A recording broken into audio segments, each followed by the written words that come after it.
ఎవరైతే ఉన్నారో వాళ్ళందరూ కూడా వాళ్ళ ప్రాంతం వరకు పరిశుభ్రంగా ఉండి ఎక్కడ పడితే అక్కడ తిన్నవి చేయకండి. ఎక్కడ పడితే అక్కడ పిల్లల్ని తీసుకొని 1కి 2కి చేయకండి. ఒకవేళ పొరపాటున వాళ్ళు అక్కడ కూర్చున్నా అక్కడ ఆ ప్రాంతాన్ని మీరు శుభ్రం చేయండి. ఎందుకంటే ఆ ప్రాంతం అక్కడ ఉన్న దేవతలది.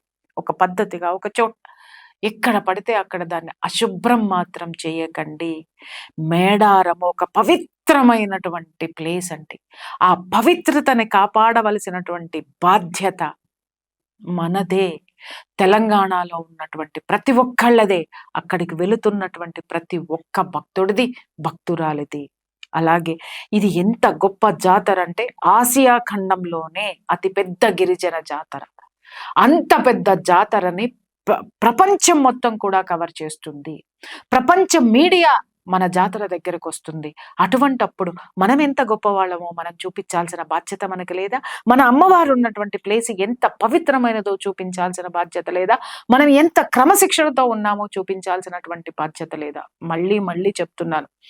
వాటిని అశుద్ధం చెయ్యొద్దు, అపవిత్రం చెయ్యకండి. ప్రతి ఒక్క చోట అమ్మవారున్నారు. మీరు మొక్కుకొని చెల్లించేటటువంటి బంగారం కంటే కూడా ఆ ప్రాంతం మొత్తాన్ని కాపాడి శుభ్రంగా పెట్టినటువంటి సేవకే అమ్మవారు కరుణిస్తుంది.